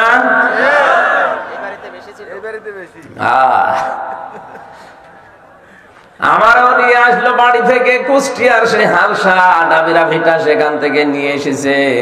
পরের দিন পেপারে শয়তানরা দিয়েছে ওনার আমরা চৌড়হাঁস থেকে নিয়েছি। পুরাটা মিথ্যা কথা। তো মিথ্যা ওরা বলে কি করি? শয়তান মাঝে মাঝে আমার মনে হয় চিন্তা করতো যে আল্লাহ আমি এই দেশে থেকে করবো কি? আমার চাইতে বড় বড় শয়তান এখানে আছে, তো না আমিও জীবনে এত মিথ্যা কথা বলিনি, আমি অন্য দেশে যাই।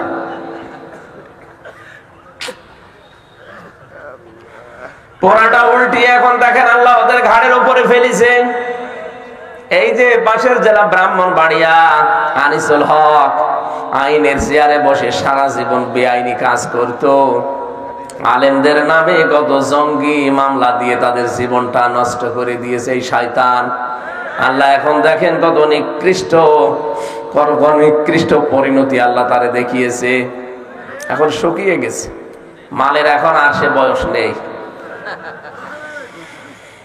আলেমদের মাজায় দড়ি দিয়ে যখন আদালত প্রান্তরে নিয়ে যেত, এই শয়তানরা দেখতাম টিপ্পনি কাটতো। ওই যে যেটা দরবেশ সালমান রহমান না কি যেন নাম, এই সন্তান দেখতাম এত বড় বড় দাড়ি নিয়ে ম্যাজিস্ট্রেটের ঘরে ঢোকে, কি যেন সলা পরামর্শ করে আর বেরিয়ে আসে। তারপর এই ম্যাজিস্ট্রেট আমাদেরকে আরো কড়াকড়ি করে।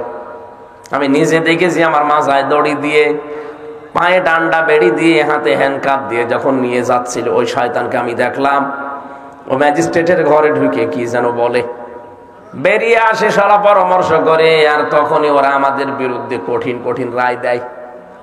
আমার মনে হয় ওরা যদি এরকম কিছু না বলতো, যে ম্যাজিস্ট্রেট নিজের মনে যদি রায় দিতে পারতো, ও ন্যায় বিচার করতে পারতো।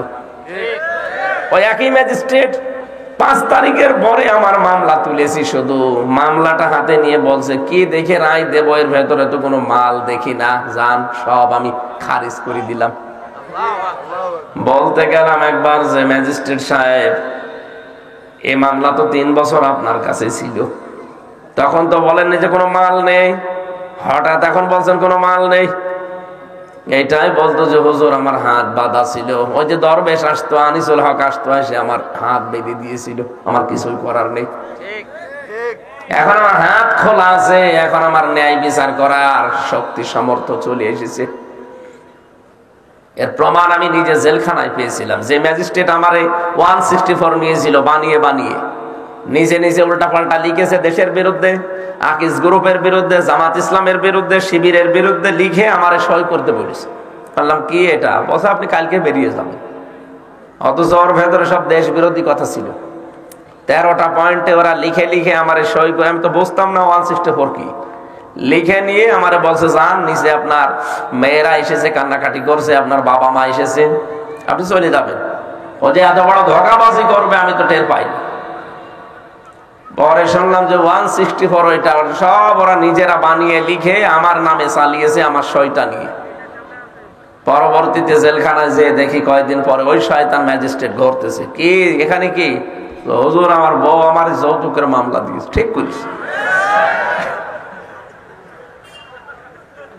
বলছে আমার বরদোয়া দিয়ে না, এটা আমার কিছু করার না, উপর থেকে আমার স্বরাষ্ট্র মন্ত্রণালয় আইন মন্ত্রণালয় থেকে যা বলতো আমি তাই করতাম।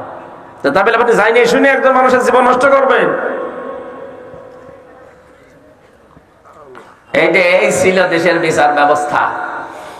ওরা নিজেরা, আমি বাস্তবে তো টের পেয়েছি, নিজেরা এই কাজ করতো যে না আজকে কিছু করার নেই। অথচ ওই লোকটাই আগস্টের 5 তারিখের পরে রায় দিচ্ছে যে যান সব মামলা জামিন না খারিজ করে দিলাম।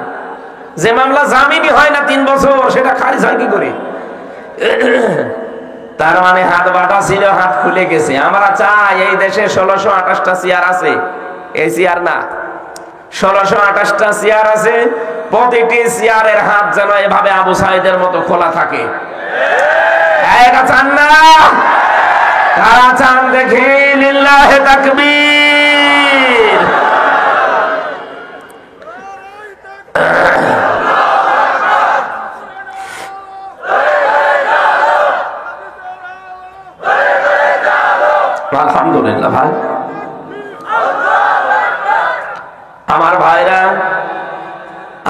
এখানে যেন হাতের আঙ্গুল দিয়ে এভাবে দেখাচ্ছে এখানে কত আলেম বসে আছে দেখেন। ফাতিলকা বয়ুতুহুম, বাইতুন দেননি, বয়ুত বহু বচন, হোম মানে তাদের।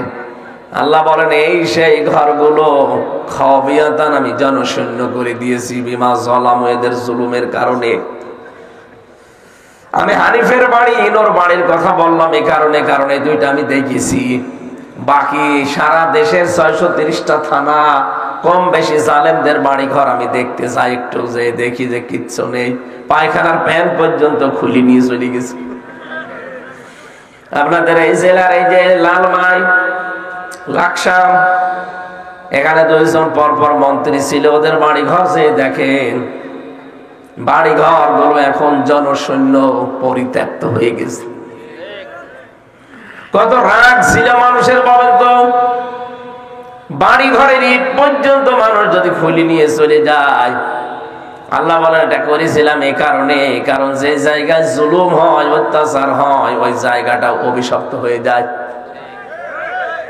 কিন্তু দুঃখজনক হলেও সত্য, এই আজকে দেখলাম আয়না ঘরের দৃশ্যগুলো অনেকে এখন রং করে মুছে দিয়েছেন। ওখানে অনেক কয়েদি যারা 14 বছর 12 বছর 10 বছর গুম হয়েছিল আয়না ঘরে, তারা কত কিছু লিখে রেখেছিল, ওই কথাগুলো দেখলাম মুছে দিয়েছে। আজকে পেপারে ছবি বেরিয়েছে। কেন মুছে দিলেন? জালেমদের এই নিশানাগুলো মোছা ঠিক হয়নি, এগুলো দিয়ে বিচার করা দরকার। কঠিন বিষয়। মার বাবাকে এক রুমে আটকে রেখে দুধের শিশুকে আর এক রুমে রেখে দুধ খেতে দেয়নি মায়ের এই মহিলা। আন্তর্জাতিক রিপোর্ট বের হয়েছে কালকে, যে ছেলে মেয়েকে দুধ পর্যন্ত খেতে দিত না বাচ্চাদের। মা বাবাকে ব্ল্যাকমেল করে বলতো এটা বলা লাগবে, নয়তো আপনার ছেলে মেয়েকে দুধ খাওয়াতে পারবেন না। কত নিচে নেমেছিল মানুষ। আমি নিজে দেখেছি আঙ্গুলগুলো মানুষের নখ এত বড় বড় হয়ে যেত। এই নখগুলো দিয়ে তারা দেয়ালে শিয়ালে এইভাবে লিখে রাখতো ভাঙ্গা ভাঙ্গা অক্ষরে, যে ভাই যদি কেউ বাইরে যেতে পারেন এই নাম্বারটায় জানাবেন যে আমি বেঁচে আছি। আজ 5 বছর 7 বছর 10 বছর পড়ে আছে, কেউ জানে না। এমন কেউ যে কোথায় আছে তাও জানে না। ভাঙা ভাঙা অক্ষরে দেখলাম লিখে রাখতো যে ভাই আমি যদি কেউ বাইরে যেতে পারেন আমার এই নাম্বারটা একটু জানিয়ে দেবেন, যে আমি আজ কয় বছর আছি জানি না, কিন্তু আমি বেঁচে আছি। আর মানুষ এখনো এই জালেমের পক্ষে সাফাই গায় যে কি করেছে, বউ পালিয়ে যাওয়া লাগবে। শয়তান তোমার সাথে তো হয়নি, আমি নিজে ভিকটিম, আমি টের পাই। আমার ওই কথাগুলো মনে উঠলে এখনো গা শিউরে ওঠে। 3টা বছর আমার ফাঁসির কন্ডেম সেলের ভেতরে 24 ঘন্টা তালা লাগানো। কারারক্ষে আমার জন্য 2টা বরাদ্দ ছিল, আবার সিসি ক্যামেরা দিয়ে রাখতো আমার সাথে কেউ যেন কথা না বলে। কেন আপনি এগুলো করলেন? কি লাভ পেয়েছেন? এখন তো নিজে দেশেও থাকতে পারলেন না। যা অবস্থা করে আগে আর দেশে আসতে পারবেন, মানুষ পিটিয়ে ভর্তা বানিয়ে ফেলবে। আর 5 মিনিট থাকার আহ্বান করছিলেন যে আর 5 মিনিটে আমি একটু বক্তব্য দেবো। 5 মিনিট হলে একেবারে আলু ভর্তা হয়ে যেতেন। সেদিন এই যে মৌলভী বাজারে যাবার সময় হেলিকপ্টারের যে পাশে যে দরজা আছে ওটা তো হুক সিস্টেম। আমি শুধু হাত দিয়েছি, পাইলট আমার বলছে ওখানে বেশি হাত দেবেন না, খুলে গেলে কিন্তু পড়ে যাবে। আমার মনে মনে হচ্ছিল আল্লাহ ওরা 2 বোন পালিয়ে গেল, যদি একটু খুলে যেত, একটু যদি খুলে যেত তাহলে কি হইতো গো। আর যদি আমার সামনে পড়তো, 2 জনরা আমি একেবারে আল্লাহর ওলি বানিয়ে ফেলতাম। এর পরের অংশটা যেহেতু আমাদের জন্য, সেজন্য পরের অংশটা আমি বলছি। এবার আলেম যারা আছেন তারা ভালো করে খেয়াল করবে। কোন সূরা বললাম যেন? সূরা নমল 19 নাম্বার পারা 20 নাম্বার পৃষ্ঠা 7 নাম্বার লাইনের 52 নাম্বার আয়াত শেষের অংশে পাবেন, ইন্না ফি যালিকা লায়াতাল লিকাওমিন ইয়ালামুন। রব্বুল আলামিন বলেন অবশ্যই এর ভেতরে শিক্ষা আছে যারা জ্ঞানী তাদের জন্য। লামে তাকিদ আছে এখানে। কি শিক্ষা নেওয়া লাগবে আজকে? জালেমদের এত বড় শিকড় যদি আল্লাহ কেটে ফেলতে পারে, বলেন তো কত বড় গভীর শিকড় ছিল জালেমদের। কোনদিন ওরা ভেবেছে যে 41 সালের আগে ওদের কিছু হবে? ভাবেও নাই। ইউনিয়নের দারোয়ান থেকে শুরু করে সংসদ পর্যন্ত সব ওদের লোক সেট করা ছিল। তাও প্রতিটি স্তরে 8-10 জন করে ওদের লোক। আমি তো রিমান্ডে দেখেছি সবই ওদের। মামলার আয়ু ওদের, ম্যাজিস্ট্রেট ওদের, পিপি ওদের, জজ ওদের, রায় দেবে ওদের, রিমান্ডে নেবে ওরা, সবই ওরা। আমাদের জন্য একটা উকিল নাম কাগজে দাঁড়ায় তো তার কথা শুনলেও চলে, না শুনলেও চলে। এত বড় বিশাল শিকড় নিয়ে এগিয়ে যাচ্ছিল। আল্লাহ বলেন ফাকুতিয়া দাবিরুল কওমিল্লাযিনা যালামু, জালেমদের শিকড় কাটা হয়ে গেছে। কেটেছে কে জানা নেই। কতিয়া মজুর না, এর ফাইল জানা নেই। সারা বাংলাদেশে জালেমদের এই বাড়ি ঘর প্রতিষ্ঠান, এদের অফিস আদালত যে সব মাটির সাথে মিশে গেল, কে করেছে আপনি একটা ধরেন যে এটা লোক, না ফাইল জানা নেই। হানিফের বাড়ি যে মাটির সাথে মিশে গেল, এত বড় বাড়ি, ওর মায়ের বাড়ি 8 তালা 10 তালা, ওর বাড়ি 4 তালা, কে করেছে আজ পর্যন্ত কোনো খবর নেই, কারণ ফাইল জানা নেই। আল্লাহ বলেন ফাইল জানা নেই কারণে, কারণ পরবর্তীতে জালেমরা যে অ্যাকশন নেবে কি করে, কাউকে তো পাবে না।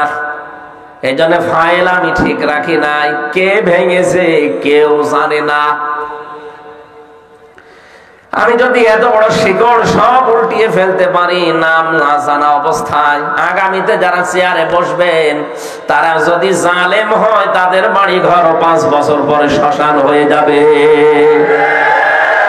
এই জন্য হিসাব নিকাশ করে পথ আগাবেন। অনেকে তো পাগল হয়ে গেছে, টের পাচ্ছেন কিছু বাস্তবতা।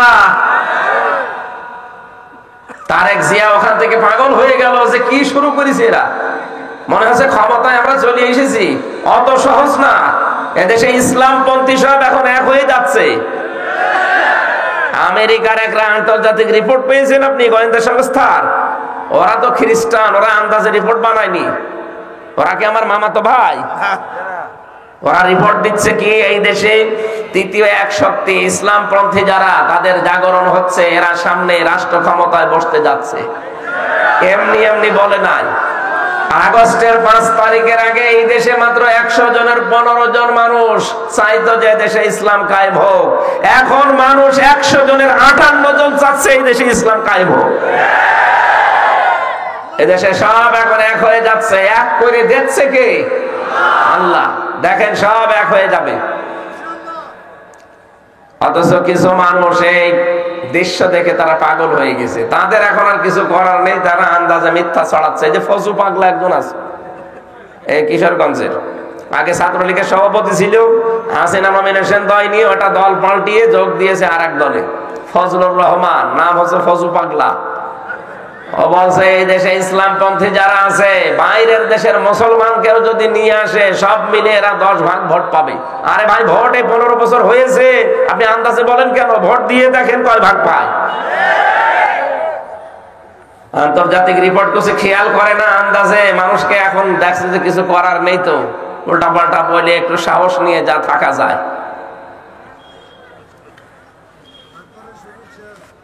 বাটপারের সময় শেষ। তারেক জিয়া তো জ্ঞানী মানুষ, বুঝে ফেলেছে। বারবার বলছে আপনারা থামেন, কি আরম্ভ করেছেন। এখন কিন্তু আর অত সহজ না। এদেশে আর কিছু না থাক, ইসলাম কিন্তু থাকবে। এখানে সব এখন ইসলামের জন্য এক হয়ে যাচ্ছে। জামাত ইসলাম, চরমনাই, হেফাজত ইসলাম, খেলাফত, সবকিছু যদি এক হয়ে যায়, এদেশে 100 জনের 58 জন না, 100 জনের 100 জন মানুষ দেখবেন ইসলাম চায়। অন্যান্য যারা আছে চিন্তা করবে আর বাইরে থেকে করব কি। আমরা তো আল্লাহর বান্দা, দেখি না আল্লাহ কিভাবে আমাদের চালায়। 54 বছর তো দেখলাম বিভিন্ন জিনিসের চালানো, কিছুই পাইনি। এখন আমরা শুধু দেখতে চাচ্ছি আল্লাহর কোরআন দিয়ে চললে কেমন লাগে। হিন্দু পর্যন্ত বলছে, কালকে গতকালকের রিপোর্ট, এক হিন্দু পুরোহিত ঠাকুর বরিশালে, সে জানিয়েছে যে ইসলাম যদি দেশে আসে আমরা সব চাইতে বেশি নিরাপদে থাকবো। কয়েকদিন আগে গাইবান্ধার এক হিন্দু ঠাকুর কথা বলেছিল যে ইসলাম যদি দেশে আসে আমরা মায়ের কোলে থাকবো, কারণ পিরোজপুরের রিপোর্ট তারা পেয়েছে আল্লামা সাঈদী যতদিন তিনি এমপি ছিলেন ওই দেশের হিন্দুরা মায়ের কোলে যেভাবে থাকে ওইভাবে ছিল। আমি বাংলাদেশে সবচাইতে বেশি মাহফিল করতাম পিরোজপুরে, বাগেরহাটে ওই লাইনে। আমি গিয়ে ওই দোকানদারকে জিজ্ঞাসা করতাম হিন্দু দাদার যে কেমন এখন আছেন আর আগে কেমন ছিলেন। বলছে এখন জাহান্নামে আছি, আগে স্বর্গে ছিলাম। ওরা তো জান্নাত জাহান্নাম বিশ্বাস করে না, নরক বিশ্বাস করে। বলছে এখন নরকে আছি, আগে স্বর্গে ছিলাম। মাওলানার যে আচরণ, কত হিন্দু খ্রিস্টান বৌদ্ধ মুসলমান দেখতো না, সব তার কাছে সমান ছিল। সুবহানাল্লাহ বলতে পারেন নাই? হিন্দু পর্যন্ত মাওলানার জন্য ওনারা নাম ধরে ডাকে না, অসম্মান হবে, এই জন্য মাওলানা বলে। সব হিন্দু দাদা বড় হয়ে গেছে 95 বছর বয়স, বলছে মাওলানা। আমরা দেখতে পাচ্ছি যেহেতু আল্লাহ আমাদের দেখাবেন, সূরা কসসের 6 নম্বর আয়াতে আপনি পাবেন অনুমাক্কিনা লাহুম ফিল আরদ, এই জমিনে আমি আল্লাহ শাসন ক্ষমতা এদেরকে দেব, কারণ এরা নির্যাতনের স্টিম রোলার এদের উপরে চলেছে। যদিও এটা মুসা নবীর উপরে নাজিল হওয়া আয়াত, মুসা নবীর সংক্রান্ত নাজিল হওয়া আয়াত, এটা কিন্তু কিয়ামত পর্যন্ত থাকবে। অনুমাক্কিনা লাহুম ফিল আরদ, আমি জমিনে তাদেরকে শাসন ক্ষমতায় বসাবো। কেন বসাবো জানো? অনুরিয়া ফিরাউনা ও হামানা ও জনুদাহুমা মিনহুম মা কানু ইয়াহজারুন, আমি ফিরাউন হামান আর তার সৈন্য বাহিনীকে দেখাতে চাই যাদেরকে তারা বেশি ভয় পেত, তাদেরকে আমি জমিনে ক্ষমতা দিয়ে ওদেরকে দেখাবো। 53.5 বছরে একটা দলকে তারা সবচেয়ে বেশি ভয় পেত, এই জালেমরা। কথা বলেন না কেন? আল্লাহ যেন এখন হাতে করে তাদেরকে জমিনের শাসন ক্ষমতা দিয়ে দেখাতে চাচ্ছেন। আর কোরআনের কথা 100% সত্য হবে, আল্লাহ দেখাবে। আমরা ওই দেখার আশায় আছি। কথা বলেন। আল্লাহ যেন চর্মচোখে 56,000 বর্গ মাইল তার কালাম দিয়ে চলছে, এটা দেখে মরার তৌফিক দেন। আরো জোরে বলেন আমিন। এই জন্য মানুষকে সম্মান দিয়া শিখতে হবে, যেহেতু সম্মানিত জাত আমরা, সম্মানিত সৃষ্টি আমরা। দরুদ আর সালাম পাঠ করে কোরআনে কারীম থেকে তেলাওয়াতকৃত আয়াতের উপরে বিশেষ করে কথা বলবো। তাফসীরুল কোরআন মাহফিল লিখে দিয়েছেন আপনারা। অসুস্থ অবস্থায় আছে, আমি এখন আসার সময় বড়ি খেয়ে আসলাম, গা ঘামতেছে এই কারণে। 2-3 দিন জ্বর তো। সূরা বাকারা থেকে 200 এবং 201 এই দুইটা আয়াত পড়েছি, সামনে রাখবো।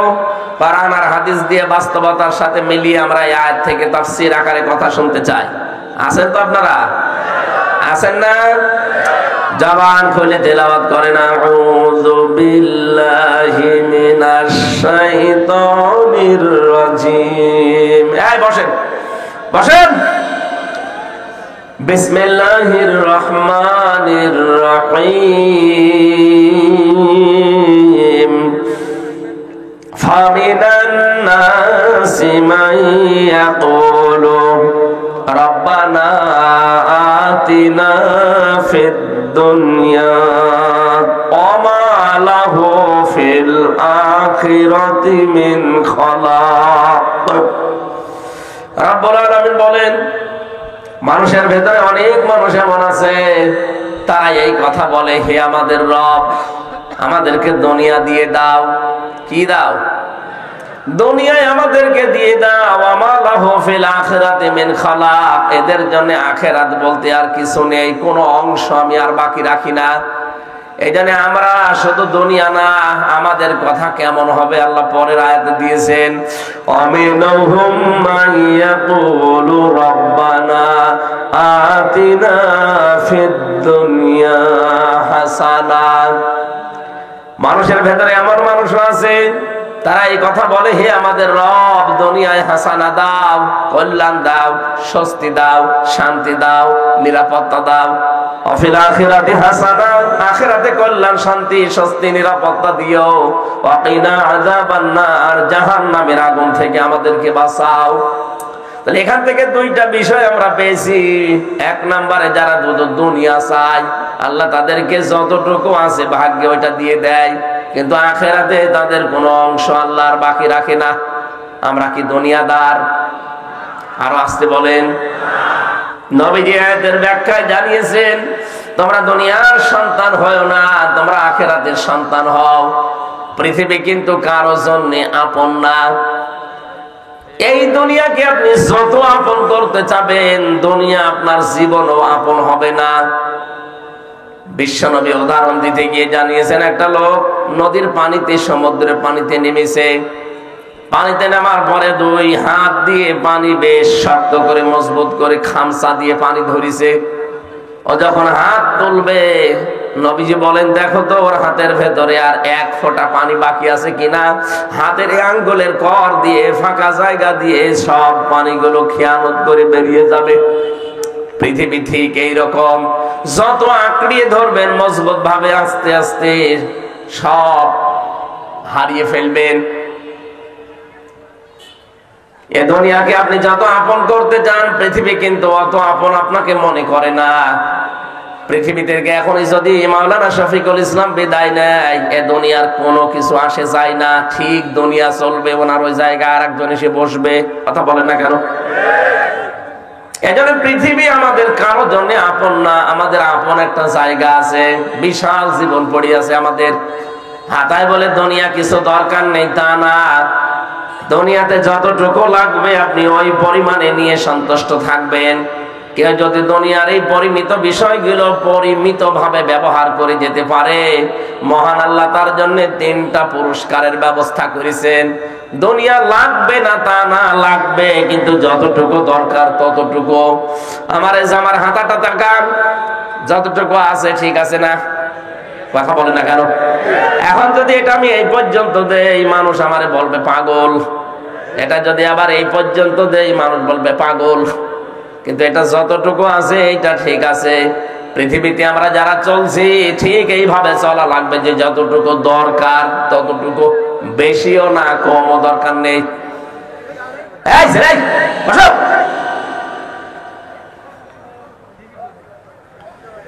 পৃথিবীর এই জমিনটা যেহেতু এইরকম, আপনি যদি পরিমিত ভাবে ব্যবহার করতে পারেন, সূরা আলে ইমরানের 14 নম্বর আয়াতে দলিলটা পাবেন।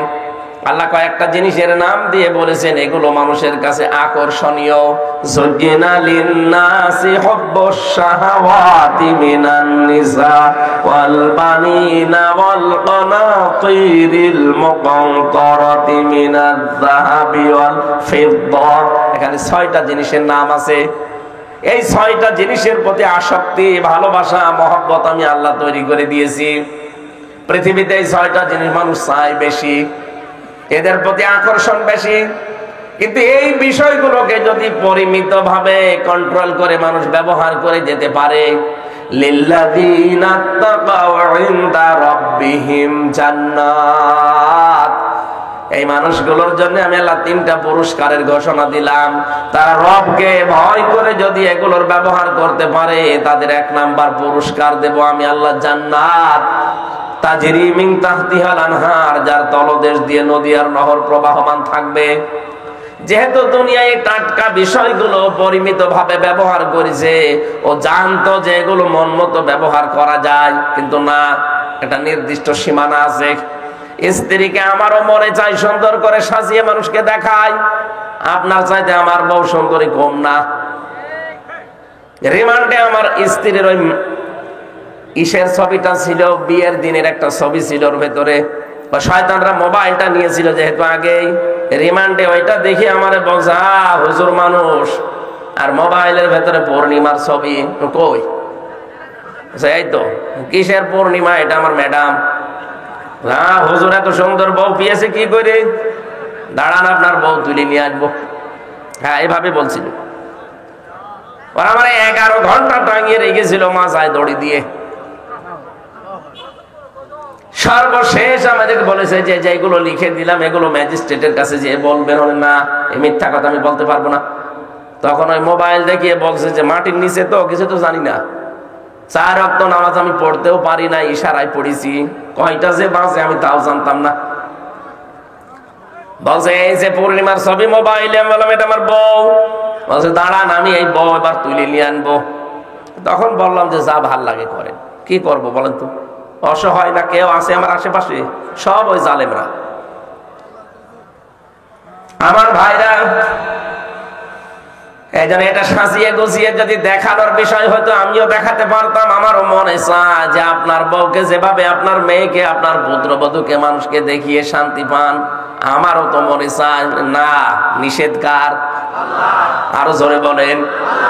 এই দেশের ধনী মানুষ যারা, দেখি অধিকাংশ ধনী মানুষদের জামা দামি হয় 60, মোবাইল দামি হয়, ঘড়ি দামি হয়, গাড়ি দামি হয়, বাড়ি দামি হয়, শুধু বউ আর মেয়ে কম দামি হয়।